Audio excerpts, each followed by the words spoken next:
बोलो गुरुदेव भगवान की जय। प्यारे कृष्ण कन्हैया लाल की जय।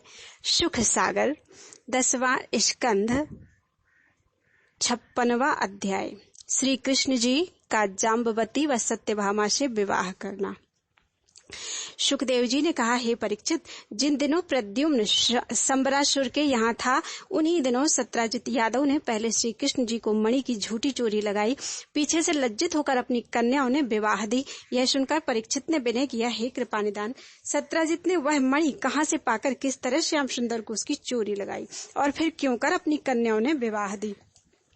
सुखदेव जी बोले, सत्राजित नाम का यादव द्वारिकापुरी में रहता था। जब उसने बहुत दिनों तक सूर्य देवता का तप व ध्यान सच्चे मन से किया, तब सूर्य भगवान ने प्रसन्न होकर उसको दर्शन दिया और स्यमंतक मणि उसे देकर बोले कि तुम इस मणि को मेरे समान जानकर नित्य विधि पूर्वक इसका पूजन करना तो सुख से रहोगे। जिस नगर व घर में यह मणि रहेगी, वहाँ रोग व दरिद्र किसी को नहीं होगा, अनाज की महंगी नहीं पड़ेगी।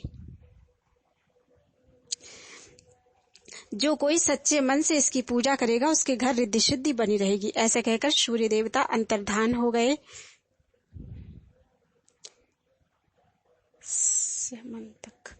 और सत्राजित वह मणि गले में डालकर अपने घर चला आया। ज्योतिषियों से शुभ मुहूर्त पूछकर उस मणि को बहुत अच्छे जड़ाऊ सिंहासन पर रखा और अपने नियम व धर्म से रहकर विधि पूर्वक प्रतिदिन उसका पूजन करने लगा। उस मणि का प्रभाव यह था कि जो कोई शास्त्र अनुसार उसकी पूजा किया करे, उसे 20 मन सोना वह मणि नित्य देती थी। जब सत्राजित यादव उस मणि के प्रताप से थोड़े दिनों में बड़ा धनाढ्य हो गया, तब द्रव्य के अभिमान से किसी को अपने बराबर नहीं समझने लगा। एक दिन वह अभिमान पूर्वक स्यमंतक मणि अपने गले में पहनकर श्री कृष्ण जी की सभा में चला गया। जब यदुवंशियों ने जो वहां बैठे थे उस मणि का प्रकाश सूर्य के समान देखा, तब वे लोग उसे सूर्य समझकर बोले कि द्वारिकानाथ, आपका प्रताप व यश सुनकर सूर्य देवता आपके दर्शन के वास्ते आते हैं। यदुवंशियों का वचन सुनकर श्याम सुंदर ने कहा कि ये सूर्य देवता नहीं है। सत्राजित यादव ने सूर्य भगवान का तप करके स्यमंतक मणि उनसे पाई थी, वही मणि अपने गले में बांधे हुए चला आता है। जब सत्राजित सभा में पहुंचकर जहां पर यादव लोग चौपड़ खेल रहे थे बैठा और केशव मूर्ति व यदुवंशी उस मणि की ओर देखने लगे, तब वह मन में कुछ समझकर तुरंत अपने घर चला गया। इसी तरह कभी कभी सत्राजित वह मणि अपने गले में पहनकर वहां जाया करता था। एक दिन यदुवंशियों ने मुरली मनोहर से कहा कि महाराज, यह मणि सत्राजित से लेकर राजा उग्रसेन को दे दीजिए, उसे शोभा नहीं देती। यह सुनकर किसी समय श्री कृष्ण जी ने सत्राजित की परीक्षा लेने के लिए हंसते हंसते उससे कहा कि राजा लोग सब में श्रेष्ठ होते हैं, इसलिए जिसके पास जो अच्छा पदार्थ हो उसे वह वस्तु उन्हें भेंट देना चाहिए। ऐसी बात करने से लोक व परलोक दोनों बनते हैं। इसलिए तुम यह मणि राजा उग्रसेन को, जिन्हें हम भी अपना बड़ा जानते हैं, भेंट देकर संसार में यश प्राप्त करो। यह बात सुनते ही सत्राजित यादव लालचवश उदास हो गया। इस बात का कुछ उत्तर न देकर चुप हो रहा और उन्हें दंडवत करके अपने घर चला आया। वृंदावन बिहारी की इच्छानुसार उसी दिन से जितना गुण उस मणि में था वह जाता रहा। सत्राजित ने घर जाकर अपने भाई प्रसेन से कहा कि श्याम सुंदर ने मुझे यह मणि राजा उग्रसेन को देने के लिए कहा था, सो मैंने नहीं दिया। यह वचन सुनते ही मूर्ख प्रसेन ने द्वारिकानाथ अंतर्यामी पर क्रोध किया और वह मणि सत्राजित से लेकर अपने गले में बांध लिया और घोड़े पर चढ़कर वन में अहेर खेलने चला गया। वहां एक हिरण के पीछे घोड़ा जो दौड़ाया तो अपने साथ वालों से बिलग होकर पहाड़ की एक कंदरा के पास जा पहुंचा।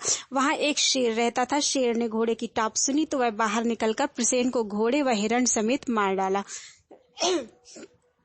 जब वह शेर प्रसेन के गले से मणि लेकर अपनी कंदरा में घुसने लगा, तब श्री रामचंद्र जी के भक्त जाम्बवंत भालू ने वहां पहुंचकर उस शेर को कंदरा के द्वार पर मार डाला और वह मणि ले ली। बाकी एक कन्या हती महासुंदरी रूप, ताको खेलन को दियो सो मणि महा अनूप।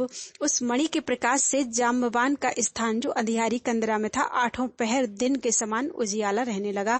जब प्रसेन के साथ वालों ने आकर सत्राजित से कहा कि तुम्हारे भाई ने वन में एक हिरण के पीछे घोड़ा दौड़ाया तो फिर उसका पता बहुत ढूंढने पर भी नहीं मिला, इसलिए हम लोग लाचार होकर चले आए। यह बात सुनते ही सत्यजित ने बड़ा सोच करके मन में संदेह किया कि श्याम सुंदर ने स्यमंतक मणि राजा उग्रसेन को देने के लिए मुझसे कहा था, सो मैंने नहीं दिया, इसलिए उन्होंने मेरे भाई को वन में मारकर वह मणि ले लिया होगा। सत्यजित इस बात का संदेह अपने मन में रखकर दिन रात उदास रहने लगा, पर श्री कृष्ण जी के भय से यह बात कह नहीं सकता था।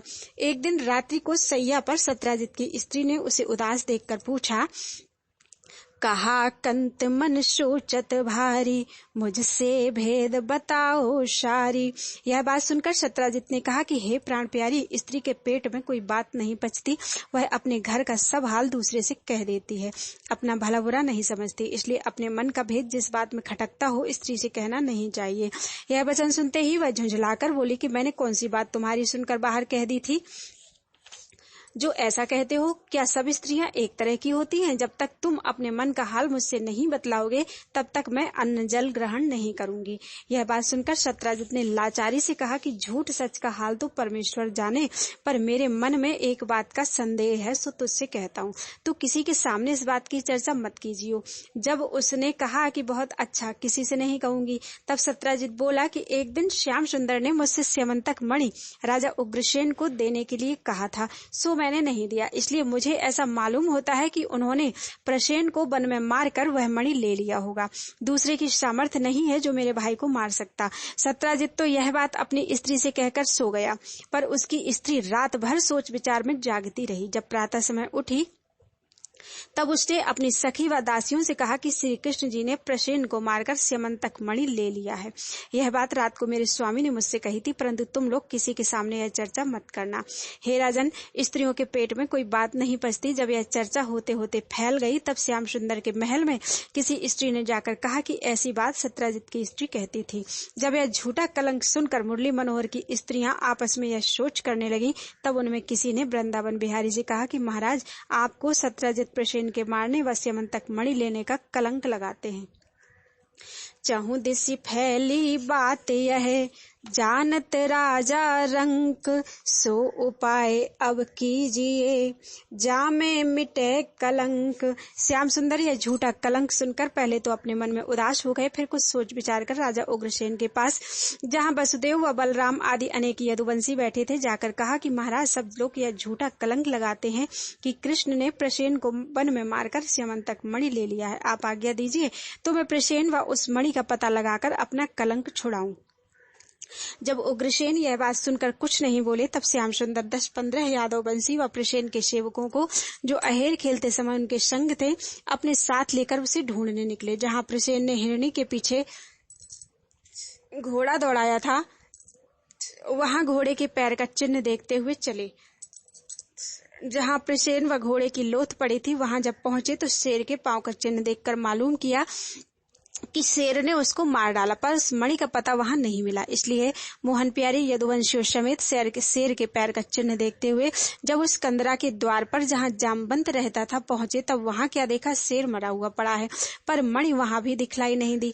यह अचंभा देखकर यदुवंशियों ने श्याम सुंदर से कहा कि महाराज, इस वन में ऐसा बलवान मनुष्य व पशु कहां से आया जो शेर को मारकर मणि लेकर इस कंदरा में घुस गया? हम लोगों ने अपनी सामर्थ्य पर ढूंढा, प्रसेन के मारने का अपयश इस शेर को लगा। अब तुम्हारा झूठा कलंक छूट गया, इसलिए लौट चलिए। यह सुनकर दैत्य संघारण ने कहा कि चलो इस कंदरा में घुसकर देखें, शेर को मारकर मणि कौन ले गया है। यदुवंशी बोले कि महाराज, हमें इस अंधियारी कंदरा का मुख देखने से भय मालूम होता है, इसमें जाकर अपने प्राण क्यों देवें? आपसे भी विनय करते हैं कि इस भयानक गुफा में ना जाकर द्वारिका को चलना चाहिए। हम सब लोग वहां चलकर कहेंगे कि प्रसेन को शेर ने मारकर स्यमंतक मणि ले लिया, और उस शेर को ना मालूम कौन मारकर वह मणि कंदरा के भीतर ले गया। यह हाल हम लोग अपनी आंख से देखाए हैं। इस बात के कहने से तुम्हारा कलंक छूट जाएगा। जब मारे डर के कोई उस गुफा में नहीं गया, तब श्याम सुंदर ने अपने साथियों से कहा कि मेरा चित्त स्यमंतक मणि में लगा है, इसलिए मैं किसी का कुछ डर ना रखकर अकेला इस कंदरा में जाता हूँ। तुम लोग 12 दिन तक मेरी यहाँ प्रतीक्षा करना। इस अवधि तक कंदरा से बाहर आए तो अच्छा है, नहीं तो यहाँ का हाल घर पर जाकर कह देना। 12 दिन की अवधि कर गए तहाँ यदुराय, यादव जितने संग थे रहे द्वार पर छाए। हे राजन, केशव मूर्ति ने उस अंधेरी कंदरा में थोड़ा दूर जाकर क्या देखा कि एक स्थान बाग व बहुत अच्छा जामवंत के रहने का वहां बना है और उसकी महासुंदरी कन्या जाम्बवती वह मणि हाथ में लिए पालने में झूल रही है। जामवंत सो रहा है और एक दासी उस पालने के पास बैठी है। जैसे ही कृष्णचंद्र ने हाथ बढ़ाकर स्यमंतक मणि लेना चाहा, वैसे ही दासी ने जाम्बवंत को पुकारा। जामवंत नींद से जागकर मुरली मनोहर के साथ कुश्ती लड़ने लगा। 27 दिन तक बराबर दिन रात जाम्बवंत ने श्याम सुंदर से मल्ल युद्ध करके अनेक दाव व पैंच किए। जब उसका कोई दाव वृंदावन बिहारी पर नहीं लगा और लड़ते मारे भूख व प्यास के उसका बल घट गया, तब दैत्य संहारण ने एक ऐसा मुक्का जामवंत के मारा कि वह घुटने के बल बैठ गया। उस समय वह अपने मन में विचार करने लगा कि रामचंद्र व लक्ष्मण जी के सिवा कोई संसारी मनुष्य इतनी सामर्थ्य नहीं रखता जो 27 दिन तक मेरे साथ लड़कर मुझसे जीत सके। इसलिए मेरे जान में यह श्याम रूपी रामचंद्र जी का अवतार मालूम होता है, जिनके साथ लड़ने से मेरी यह दशा हो गई। इतनी कथा सुनाकर सुखदेव जी बोले, हे परीक्षित, जब जामवंत के हृदय में ज्ञान का प्रकाश होकर उसे विश्वास हुआ कि ये रामचंद्र जी का अवतार हैं, तब श्याम सुंदर भक्त हितकारी अंतर्यामी ने प्रसन्न होकर उसी समय रघुनाथ रूप धारण करके धनुष बाण लिए हुए उसको अपना दर्शन दिया। जामवंत यह स्वरूप देखते ही साष्टांग दंडवत करके हरि चरणों पर गिर पड़ा और परिक्रमा करके उनके सामने खड़ा हो गया। वह बड़े प्रेम से आंखों में आंसू भरे हुए हाथ जोड़कर विनय करने लगा, हे दीनानाथ, सब जगत की उत्पत्ति व पालन करने वाले अंतर्यामी, आपने बड़ी दया की जो पृथ्वी का भार उतारने के लिए अवतार लेकर मुझे अपना दर्शन दिया। नारद मुनि मुझसे कह गए थे कि रामचंद्र जी वासुदेव अवतार धरकर तेरे स्थान पर आवेंगे, इसलिए मैं त्रेता युग से यहाँ रहकर तुम्हारे दर्शनों की आशा करता था। सो आज अपने मनोरथ को पहुंचा। आप तीनों लोगों के उत्पन्न व पालन करने वाले हैं। आप सबसे पहले थे और महाप्रलय होने के उपरांत भी आपके सिवा दूसरा कोई स्थित नहीं रहेगा। आप राजा दशरथ के पुत्र हैं, अयोध्यापुरी और सब जगत के राजा हैं। तुम्हारा आदि व अंत वेद भी नहीं जान सकते। शंख चक्र गदा पद्म आपके शस्त्र हैं। सब तरह का सुख तुम्हारी कृपा से जीवों को प्राप्त होता है। आप सदा आनंद मूर्ति रहते हैं, किसी बात का सोच आपको नहीं व्यापता। आप सबका मनोरथ पूर्ण करने वाले हैं। तीनों लोकों में किसी को ऐसी सामर्थ्य नहीं है जो तुम्हारी महिमा व भेद को जान सके। आप सीतापति हैं, लक्ष्मण भरत और शत्रुघ्न के बड़े भाई हैं। ऐसे सुंदर हैं कि कामदेव भी आपके रूप पर मोहित हो जाता है। आप सदा शेषनाग की छाती पर शयन करते हैं। आपने अपने पिता राजा दशरथ की आज्ञा से राज्य छोड़कर लक्ष्मण व सीता जी समेत 14 वर्ष तक वनवास किया और वन में अनेक राक्षसों को मारकर ऋषिश्वर व हरिभक्तों को सुख दिया। जब आपने शूर्पणखा की नाक काटकर खरदूषण व त्रिशरा आदि को मार डाला, तब रावण योगी का वेश बनाकर पंचवटी में आया और सीता जी को अकेली देखकर छल से हर ले गया। जब सुग्रीव वानर, जो अपने भाई बाली के डर से विकल था, तुम्हारी शरण में आया, तब आपने अधर्मी बाली को मारकर सुग्रीव की इच्छा पूर्ण की और हनुमान जी को अपना भक्त व सेवक समझकर उन्हें यश दिया। जब आप भालू और बानरों की बड़ी भारी सेना अपने साथ लेकर समुद्र के किनारे पहुंचे, तब रावण का भाई विभीषण आपकी शरण में आया। आपने उसे लंका पति कहा।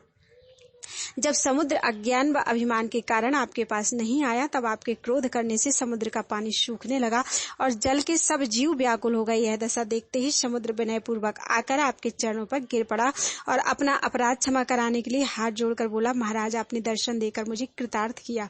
यह दीन वचन सुनकर आप उस पर दयालु हुए। फिर आप समुद्र में पुल बंधवाकर भालू व बानरों की सेना सहित पार उतर गए और रावण को परिवार व सेना समेत मारकर विभीषण को लंका का राज्य दिया। सीता को साथ लेकर अयोध्यापुरी में आए और 11,000 वर्ष वहां का राज्य किया।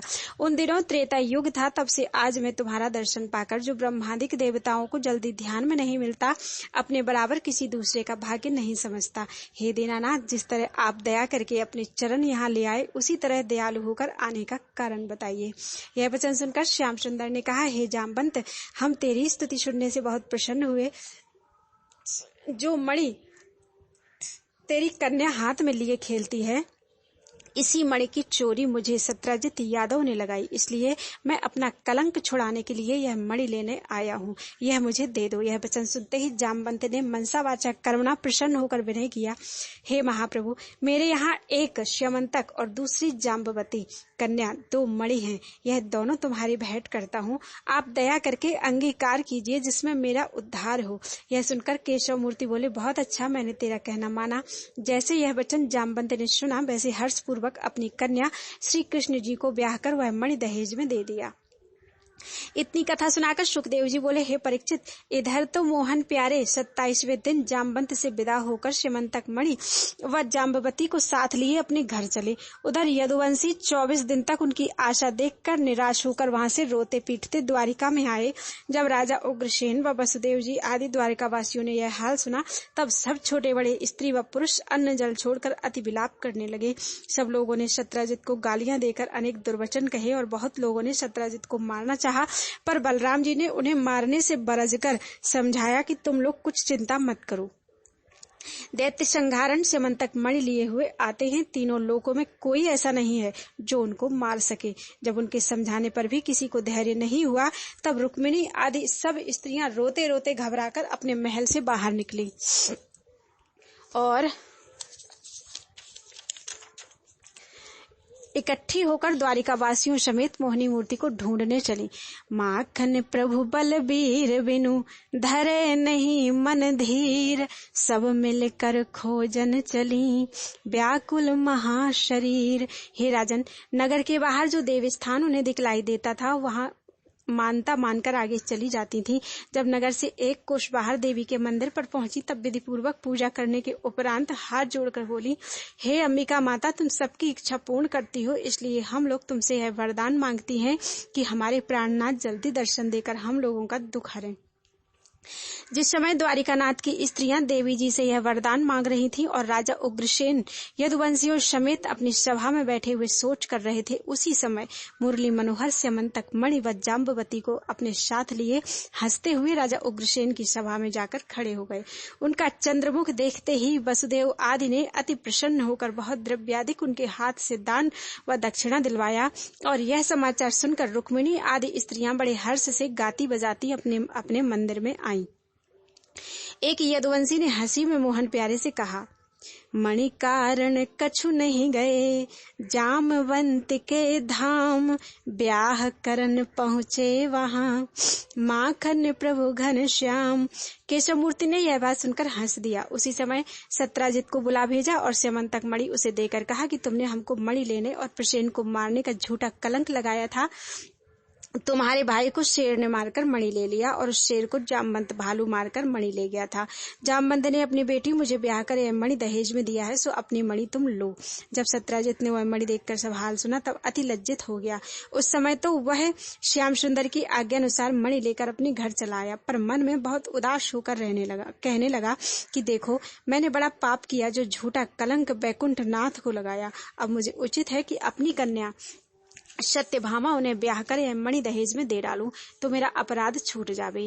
यह कन्या जगमोहनी सुंदर महा अनूप, श्री यदुपति को दीजिए ऐसी रतन स्वरूप। जब ऐसा विचार कर सत्यजित ने अपनी स्त्री से पूछा तब वह बोली कि हे स्वामिन, तुमने बहुत अच्छा विचारा है। सत्यभामा श्री कृष्ण जी को देकर जगत में यश लीजिए। यह वचन सुनते ही सत्यजित ने शुभ लग्न ठहराकर तिलक की सब वस्तुएं अपने पुरोहित से वसुदेव जी के यहाँ भेज दिया। राजा उग्रसेन वह तिलक बड़े हर्ष से लिया और धूमधाम से बारात सजाकर श्याम सुंदर को ब्याहने आए। सत्यजित ने शास्त्र अनुसार अपनी कन्या मुरली मनोहर को ब्याह कर वही मणि और अनेक रत्नादिक दहेज में दिया। श्री कृष्णचंद्र ने और सब दहेज ले लिया, पर वह मणि उसे फेर कर कहा कि यह मणि हमारे काम की नहीं है, हमसे इसकी पूजा नहीं बन पड़ेगी। यह मणि तुम अपने यहाँ रखो। जब तुमने अपनी कन्या हमको विवाह दी तब तुम्हारे घर का सब धन हमारा हुआ। जो तुमने हमें कलंक लगाया था उस बात का भी कुछ अपने मन में सोच मत करो। अब हम तुमसे कुछ क्रोध नहीं रखते। जिसकी वस्तु खो जाती है उसका संदेह अनेक मनुष्यों पर होता है। यह सुनते ही सत्यजित ने लज्जित होकर वह मणि ले लिया और श्याम सुंदर सत्यभामा को साथ लेकर बाजे गाजे समेत अपने घर आए। इतनी कथा सुनकर परीक्षित ने पूछा, हे स्वामिन, श्री कृष्णचंद्र बैकुंठनाथ को झूठा कलंक क्यों कर लगा था? सुखदेव जी बोले कि मुरली मनोहर ने भादों सुदी चौथ का चंद्रमा देखा था, इसलिए उनको झूठी चोरी लगी थी। इसलिए इस अध्याय की कथा सुनने से उस भादों सुदी चौथ के चंद्रमा को देख के जो उसका फल होता है,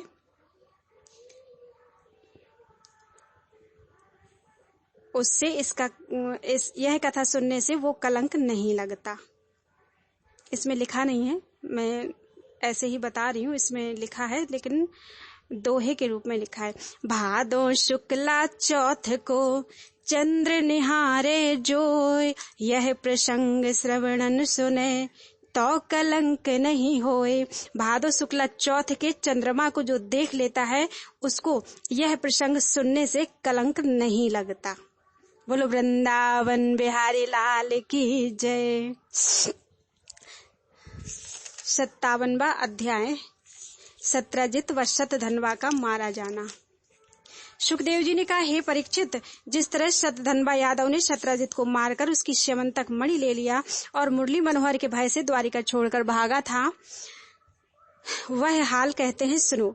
एक दिन किसी ने द्वारिका में आकर श्याम बलराम से यह संदेशा कहा कि युधिष्ठिर आदि 5 भाइयों को दुर्योधन ने लाक्षागिरी के कोट में रखकर आधी रात को चारों ओर से आग लगवा दी, सो वह लोग अपनी माता समेत जल गए। यह हाल सुनते ही दोनों भाइयों को ऐसा सोच हुआ कि उसी समय रथ पर चढ़कर अपनी फूफू व भाइयों की शुद्धि लेने के लिए हस्तिनापुर को चले गए। जब श्याम बलराम राजा दुर्योधन की सभा में पहुंचे, तब क्या देखा कि राजा दुर्योधन व धृतराष्ट्र आदि सब छोटे बड़े उदास बैठे हैं और भीष्म पितामह व द्रोणाचार्य की आंखों से आंसू बह रहे हैं। गांधारी और कौरवों की स्त्रियां 5 भाइयों को याद करके रो रही हैं। जब यह दशा देखकर श्याम बलराम जी भी उनके पास जा बैठे और युधिष्ठिर का हाल उनसे पूछा, तो किसी ने कुछ उत्तर नहीं दिया, परंतु विदुर ने श्याम सुंदर के निकट जाकर धीरे से कह दिया कि दुर्योधन आदि ने तो 5 भाइयों के प्राण लेने में कुछ उठा नहीं रखा था, पर तुम्हारी दया से वो लोग बच गए हैं। यह हाल सुनकर केशव मूर्ति वहां से बाग में अपने डेरे पर चले आए। इतनी कथा सुनाकर सुखदेव जी बोले, हे परीक्षित, जब श्याम बलराम हस्तिनापुर चले गए, तब उनके पीछे द्वारिका में यह हाल हुआ कि द्वारिकावासी शतधन्वा यादव के यहाँ जिससे पहले सत्यभामा की मंगनी हुई थी, अक्रूर व कृतवर्मा ने जाकर कहा कि एक तो शतरजित ने मणि चुराने का झूठा कलंक द्वारिकानाथ को लगाया, दूसरे अपनी बेटी की मंगनी पहले तुमसे करके फिर श्री कृष्ण को विवाह दी, इसीलिए तुम्हारी नामधराई जाति भाइयों में हुई। इतने दिनों श्याम बलराम हस्तिनापुर गए हैं, सो तू उसे मारकर अपना वैर क्यों नहीं लेता? हमारे निकट यह बात उत्तम है कि रात को हम तीनों मनुष्य शतरजित के घर पर चलकर उसे मार डालें और इतने दिनों तक उसने जो सोना स्यमंतक मणि के प्रताप से इकट्ठा किया है वह छीन लें। यह बात मानकर धनवा रात को अक्रूर व कृतवर्मा के साथ शतरजित के स्थान पर गया। अक्रूर व कृतवर्मा को द्वार पर खड़ा कर दिया और आप अकेला घर के भीतर जाकर शतरजित को नींद में सोया था मार डाला और स्यमंतक मणि जो कुछ सोना उसके घर में था सो लेकर बाहर चला आया। जब शतरजित को मारकर तीनों मनुष्य अपने अपने घर चले आए, तब शतधन्वा अकेला अपने घर बैठकर सोच करने लगा कि मैंने अक्रूर व कृतवर्मा का कहना मानकर श्री कृष्ण जी बैकुंठनाथ से बैर किया, अब ना मालूम वह मेरी क्या दशा करेंगे। कृतवर्मा अक्रूर मिले मता दियो मोहि आए, साधु कहें जो कपट की तासों कहा बसाए। जब शतरजित की स्त्री यह दशा अपने पति की देखकर रोने पीटने लगी और सत्यभामा ने यह हाल सुनते ही वहां जाकर अपने पिता की यह गति देखी, तब उसने पहले बड़ा विलाप किया, फिर अपनी माता को धैर्य देकर शतरजित की लोथ को तेल में रखवा दिया। उसी समय आप रथ पर चढ़कर दैत्य संघारण के पास हस्तिनापुर को गई। देखती ही उठी बोले हरि, घर है कुशल क्षेम सुंदरी, सत्यभामा कह जोरे हाथ, तुम बिन कुशल कहाँ यदुनाथ। हे महाप्रभु, शतधन्वा रात्रि को सोते समय मेरे पिता को मारकर स्यमंतक मणि ले गया। धरे तेल में ससुर तुम्हारे, दूर करो सब सोच हमारे। ऐसा कहकर जब सत्यभामा श्याम बलराम के सामने अति विलाप करने लगी, तब द्वारिकानाथ ने भी बलराम समेत आंखों में आंसू भरकर सत्यभामा से कहा कि तू अपने मन में धैर्य धर, जो कुछ होना था सो हो चुका। अब तेरे पिता जी तो सकता नहीं, पर जिसने तेरे बाप को मारा है उसे हम मारकर बदला लेंगे। जब तक शतधन्वा को ना मारूंगा तब तक दूसरा काम नहीं करूंगा। जब यह बात सुनकर सत्यभामा को कुछ धैर्य हुआ तब वृंदावन बिहारी उसी समय बलराम जी व सत्यभामा को साथ लेकर द्वारिका की ओर चले। जब शतधन्वा ने सुना कि श्याम व बलराम हस्तिनापुर से आते हैं तब वह अपना द्वारिका में रहना उचित न जानकर स्यमंतक मणि के लिए हुए कृतवर्मा व अक्रूर के पास चला गया और हाथ जोड़कर बोला, सुनो भाई, मैंने तुम्हारे कहने से सत्रजित को मारकर बैकुंठनाथ से शत्रुता की, सो अब श्याम व बलराम के हाथ मेरे प्राण बचना कठिन है, इसलिए तुम्हारी शरण में आया हूँ। अपने कहने की लाज रखकर जहाँ बतलाऊं वहाँ छिप कर रहूं। मोह पर क्रोध कियो यदुना था, आवत लिए सुदर्शन हाथा, मोह को जीवन दानव दीजे, अपनी शरण राख अब लीजे। नहीं तो हे अक्रूर, तुम हमारा रथ हाँको, हम श्री कृष्ण जी से लड़ेंगे। सतधन्वा से तुरंत ही उत्तर कहो सुनाए, अपराधी यदुनाथ को कापे राखो जाए। हे शतधन्वा, तुम अपने अज्ञान से यह बात हमें कहने आए हो। पहले तुमने नहीं समझ लिया था कि सत्यजित को मारने में श्री कृष्ण जी सत्यभामा की सहायता करेंगे। हमसे तुम्हारी रक्षा नहीं हो सकती। जहाँ तुम्हारा मन चाहे वहाँ भाग जाओ। हम बैकुंठनाथ के सेवक होकर ऐसी सामर्थ्य नहीं रखते जो तुम्हारा साथ देकर उनके हाथ से अपने प्राण खोवें। उनसे बैर करके कोई जीता बच नहीं सकता। जिन्होंने गोवर्धन पहाड़ अपनी उंगली पर उठा लिया और बड़े बड़े योद्धा राक्षसों को क्षण भर में मार डाला, उनसे कौन लड़ सकता है। संसारी लोग अपने मतलब के लिए बहुत बातें कहते हैं, पर बुद्धिमान मनुष्य को उचित है कि अपनी हानि व लाभ समझकर वह काम करे जिसमें पीछे से दुख ना पावे। हे राजन, जब अक्रूर व कृतवर्मा ने ऐसी रूखी रूखी बातें सत्यधन्वा को सुनाई तब उसने अपने जी से निराश होकर वह मणि अक्रूर के सामने फेंक दी और आप एक घोड़े पर जो 400 कोष एक दिन में जाता था चढ़कर जनकपुरी की ओर भागा। उसी दिन श्याम सुंदर ने द्वारिका में पहुंचकर उसके भागने का हाल सुना, तब अपने स्थान पर भी न जाकर सत्यभामा को महल में भेज दिया और श्याम व बलराम दोनों भाइयों ने अपना रथ सतधन्वा के पीछे दौड़ाया तो जनकपुर के निकट उसको जा घेरा। उसी जगह सतधन्वा का घोड़ा मर गया। मुरली मनोहर के रथ की आहट पाकर वह पैदल भागा। जैसे दैत्य संघारन ने उसको भागते देखा वैसे ही बलराम जी को रथ पर छोड़कर आप उसके पीछे दौड़े और निकट पहुंचकर सुदर्शन चक्र से उसका सिर काट लिया। जब वह मणि उसके पास नहीं मिली तब बलराम जी से आकर कहा कि हे भाई, मैंने शतधन्वा को वृथा मारा क्योंकि स्यमंतक मणि उसके पास नहीं मिली। शतधन्वा को मारते समय बलराम जी उनके साथ नहीं थे, इसलिए परमेश्वर की माया से बलराम जी के मन में यह संदेह हुआ कि श्याम सुंदर ने वह मणि सत्यभामा को देने के लिए हमसे छिपाया है। उन्होंने केशव मूर्ति से कहा कि हे भाई, वह मणि किसी दूसरे के पास है, तुम द्वारिका में जाकर ढूंढो। एक दिन आप प्रकट हो जाएगी। मैं मिथिलापुर देखता हुआ पीछे से आऊंगा। इतनी कथा सुनाकर सुखदेव जी बोले, हे राजन, श्याम सुंदर अंतर्यामी बलराम जी के मन का हाल जानकर वहां से द्वारिकापुरी को गए और बलराम जी मिथिलापुरी में आए। जब जनकपुर के राजा ने उनके आने का हाल सुना तब सम्मान पूर्वक उन्हें राजमंदिर पर लिवा ले गया और बड़े आदर भाव से उनको अपने यहाँ रखा। जब राजा दुर्योधन ने, जो बलराम जी से प्रीति रखता था, यह हाल सुना कि इन दिनों बलभद्र जी कृष्णचंद्र से क्रोध करके जनकपुर में टिके हैं, तब वह मिथिलापुरी में आया और बलराम जी के पास जाकर उन्हें बड़े आदर भाव से अपने घर ले आया। वह विनय पूर्वक हाथ जोड़कर बोला, मुझे बड़े भाग्य से आपका दर्शन प्राप्त हुआ। अब मेरी यह इच्छा है कि आप कृपा करके थोड़े दिन यहाँ रहिए और मुझको अपना शिष्य बनाकर गदा युद्ध सिखलाइए। यह बात सुनकर और उनकी सच्ची प्रीति देखकर बलदाऊ जी दुर्योधन को शिष्य बनाकर वहाँ गदा युद्ध सिखाने लगे। श्याम सुंदर ने द्वारिका में पहुंचकर सत्यभामा से कहा कि सत्यजित के बदले सतधन्वा को मैंने मार डाला, पर वह मणि उसके पास नहीं मिली। सत्यभामा को इस बात का विश्वास न हुआ। उसके मन में यह संदेह हुआ कि मुरली मनोहर वह मणि बलराम जी को देखकर मुझसे बहाना करते हैं। जब अक्रूर व कृतवर्मा ने शतधन्वा के मारे जाने का हाल सुना तब वे भी अपने प्राणों के डर से द्वारिका से भागे। कृतवर्मा दक्षिण दिशा में चला गया और अक्रूर जी प्रयाग क्षेत्र में चले आए। वहां स्नान दान करने के उपरांत गया जी में जाकर पितरों का श्राद्ध किया और वहां से काशी जी में आकर रहने लगे। अक्रूर प्रतिदिन 20 मन सोना स्यमंतक मणि से पाकर दान आदि शुभ कर्म में खर्च कर डालता था। श्याम सुंदर अंतर्यामी यह सब हाल जानते थे, पर उन्होंने यह भेद किसी से नहीं कहा कि अक्रूर स्यमंतक मणि लेकर काशी जी में टिके हैं। सब द्वारिकावासी यह समझते थे कि अक्रूर व कृतवर्मा ने सत्यजित को मारने की सम्मति दिया था, इसलिए श्री कृष्ण के डर से वे दोनों भाग गए हैं। जब बलराम जी कुछ दिन बीते दुर्योधन को गदा युद्ध सिखलाकर द्वारिका में आए तब मुरली मनोहर ने यदुवंशियों को साथ लेकर सत्यजित की लोथ तेल में से निकलवाया। और उसका क्रिया कर्म किया। इतनी कथा सुनाकर शुकदेव मुनि बोले, हे राजन, अक्रूर जी जिस देश व गांव में रहते थे, उस जगह हरि इच्छा से प्रजा की इच्छा अनुसार पानी बरसता था और अन्न महंगा नहीं होता था। वहां कोई रोग महामारी आदि नहीं होता था। सब छोटे बड़े आनंद पूर्वक रहते थे। जब वैकुंठनाथ की यह इच्छा हुई कि फिर अक्रूर को बुलाना चाहिए, तब द्वारिकापुरी में अवर्षण होकर रोग व महंगी से प्रजा लोग दुख पाने लगे। अपने देश की यह दशा देखते ही यदुवंशियों ने घबराकर श्याम सुंदर से कहा, हम तो शरण तुम्हारे रहें, महाकष्ट अब क्यों कर सहें। महाराज, न मालूम परमेश्वर की क्या इच्छा है जो पानी नहीं बरसता। हम लोग तुम्हें छोड़कर अपना दुख किससे कहें। आप दया करके कोई ऐसा उपाय कीजिए जिसमें हमारा दुख छूट जाए। यह अधीन वचन सुनकर द्वारिकानाथ ने कहा कि जिस जगह से साधु व महात्मा चला जाता है, वहाँ के लोग अनेक तरह के दुख पाते हैं। जब से अक्रूर द्वारिका छोड़कर चले गए, तब से यहाँ अन्न की महंगी है और रोग की अधिकता है। यह वचन सुनकर यदुवंशी बोले कि हे कृपा निधान, आपने सच कहा। हम लोग भी यह बात समझते हैं, पर तुम्हारे डर से कह नहीं सकते थे। अक्रूर जी यदुवंशियों में श्रेष्ठ हैं, तुम्हारे डर से भागे हैं। जब तक वह द्वारिका में रहे, तब तक हम लोगों ने दुख नहीं पाया। सो आप दया करके अक्रूर को यहाँ बुलाइए, जिसमें सब कोई सुख पावे।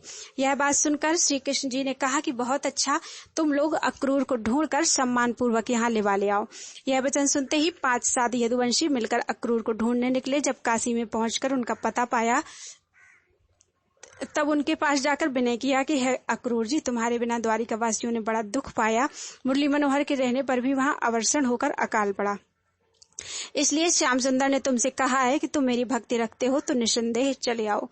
साधुन के बस श्रीपति रहें, तिनसे सब सुख संपत्ति लहे। यह बात सुनते ही अक्रूर जी बड़े हर्ष से उसी समय स्यमंतक मणि लेकर यदुवंशियों के साथ द्वारिका को चले। जब अक्रूर जी नगर के निकट पहुंचे, तब श्याम व बलराम आगे आकर उनको सम्मान पूर्वक लेवा गए। जैसे अक्रूर द्वारिकापुरी में पहुंचे, वैसे ही परमेश्वर की इच्छा से पानी बरसा, अन्न सस्ता हो गया और सबका रोग छूट गया। एक दिन वृंदावन बिहारी ने अक्रूर को बुलाकर कहा कि हे चाचा, अब तुम उदासी छोड़कर प्रसन्न रहा करो। हमने तुम्हारा अपराध क्षमा किया। तुम्हारे पास जो स्यमंतक मणि है, उसे किसी के सामने हमारे पास ले आओ, जिसमें बलराम जी व सत्यभामा का संदेह छूट जावे। जिसकी वस्तु हो उसको देनी चाहिए। जब वह ना रहे तो उसके पुत्र को दे, बेटा भी ना हो तो उसकी स्त्री को दे, स्त्री भी ना हो तो कन्या के पुत्र को दे, वह भी ना हो तो उसके भाई को दे डाले। जब भाई भी ना रहे तो उसके परिवार में जो कोई हो उसे देना चाहिए। जिसके कुल में कोई भी ना हो उसके गुरु को दे डाले, वह भी ना हो तो उसके गुरु के पुत्र को सौंप दे। जब वह भी ना रहे तो वह वस्तु ब्राह्मण को दे देवे। दूसरे का धन कभी नहीं लेना चाहिए। सत्राजित के पुत्र नहीं है, इसलिए सत्यभामा का बेटा यह मणि लेगा। यह वचन सुनते ही अक्रूर ने वह मणि राजा उग्रसेन की सभा में, जहां बलभद्र आदि सब यदुवंशी बैठे थे, लाकर श्याम सुंदर के सामने रख दिया और हाथ जोड़कर विनय किया कि हे दीनानाथ, यह मणि लेकर मेरा अपराध क्षमा कीजिए। आज तक जितना सोना इस मणि ने मुझे दिया था, वह सब मैंने शुभ कर्म में खर्च कर डाला। जब उसे देखकर बलराम जी व सत्यभामा का संदेह छूट गया, तब वे दोनों बहुत लज्जित होकर मोहन प्यारे के चरणों पर गिर पड़े। बलदाऊ जी ने रोकर कहा कि हे दीनानाथ, मुझसे बड़ा अपराध हुआ जो तुम्हारे ऊपर झूठा संदेह किया, इसलिए वन में जाकर मर जाऊंगा। अब मैं इस योग्य नहीं रहा कि अपना मुंह आपको दिखलाऊं। जब गोपीनाथ ने बलभद्र जी की यह दशा देखी, तब उनको अपनी छाती से लगा लिया और बहुत धैर्य देकर कहा कि तुम किसी बात की चिंता मत करो, मैंने तुम्हारे संदेह से कुछ खेद नहीं माना। संसार में माया रूपी स्त्री व द्रव्य दोनों बहुत बुरी हैं। स्त्री पुरुष और पिता पुत्र में विरोध करा देती हैं, इसलिए ज्ञानी मनुष्य को इन दोनों से अधिक प्रीति रखना नहीं चाहिए। जब श्याम सुंदर ने इसी तरह उन्हें बहुत धैर्य देकर स्यमंतक मणि सत्यभामा को सौंप दिया, तब उसके मन का सोच छूट गया। इतनी कथा सुनकर परीक्षित ने पूछा, हे मुनिनाथ, जब अक्रूर ऐसा गुणवान था तो उसने सत्राजित को मारने की सलाह क्यों दी और आप क्यों द्वारिका से भाग गया? सुखदेव जी ने कहा, हे राजन, जिस दिन अक्रूर ने शतधनवा को सत्राजित के मारने की सम्मति दी थी, उसी दिन से उसके सब गुण जाते रहे। यह बात सुनकर परीक्षित बोले, महाराज, आपने सच कहा। कुसंगति करने से हानि के सिवा कुछ लाभ नहीं होता। अक्रूर का सुलक्षण जाता रहा तो कौन आश्चर्य, पर आप यह बताइए कि अक्रूर में ये सब गुण किस तरह प्रकट हुए थे। सुखदेव जी ने कहा, हे राजन, एक समय काशी जी में अवर्षण हुआ और बड़ी महंगी पड़ी। उन्हीं दिनों सुफल के यादव ने, बड़ा धर्मात्मा व सत्यवादी व हरिभक्त, किसी संयोग से वहां जा पहुंचा। जब उसके जाते ही हर इच्छा से बड़ा पानी बरसा और सब लोगों ने सुख पाया, तब काशी नरेश ने प्रसन्न होकर गांधिनी नाम की अपनी कन्या उसको विवाह दी। उसी कन्या से अक्रूर उत्पन्न हुआ और सुफल्क का गुण उसमें प्रकट हो गया। मणि लीला अद्भुत महा, कहे सुने जो कोय, ताको कबहू जगत में, कछु कलंक नहीं होए। यह मणि लीला बहुत ही अद्भुत है। इसको जो कोई भी कहेगा, सुनेगा, उसको कभी भी संसार में कोई भी कलंक नहीं होगा। बोलो वृंदावन बिहारी लाल की जय। कर्पूर गौरम करुणावतारम संसार सारम